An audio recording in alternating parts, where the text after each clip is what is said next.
سلام، امروز اومدیم با چالش جدید با مناسبت روز پدر. با ما همراه باشید. زنگ میزنم. بله. زنگ میزنم چی بگم؟ بگم روزت مبارک.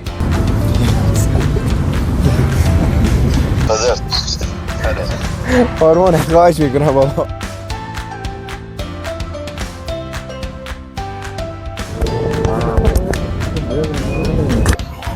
اگر ما بخواهیم فشارهای دشمن رو که فشارهای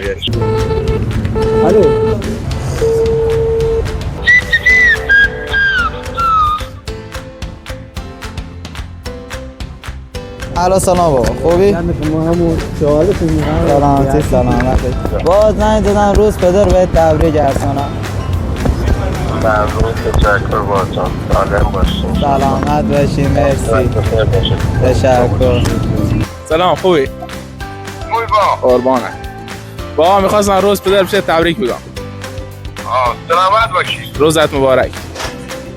روز شما مبارک بابا. قربونه. خیلی ممنون. سلامت باشی.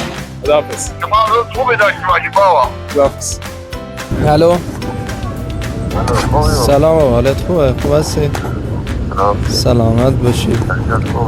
قربان شما. بابا زنگ زدم که پیشا پیش روز مرد رو بهت تبریک میگم.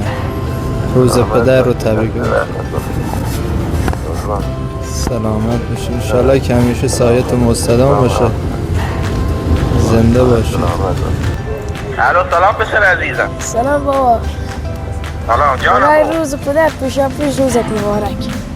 سپاسگزارم پسر، مرسی، ممنون کردین که روز ما یادآوری کردی بهم. خیلی ممنون ازت. باشه. قربونت هستم. الو. سلام، خوبی بابا؟ خوب چرا؟ بابا میخواستم روز پدر پیشا پیش بهت تبریک میگم. روزت مبارک بابا. ممنون. الو بابا. سلام بابا. سلام. خوبی؟ خسته نباشی. چه خبر؟ سلامتی. چی میگی بابا؟ بابا میخواستم پیشا پیش روز پدر رو بهت تبریک بگم.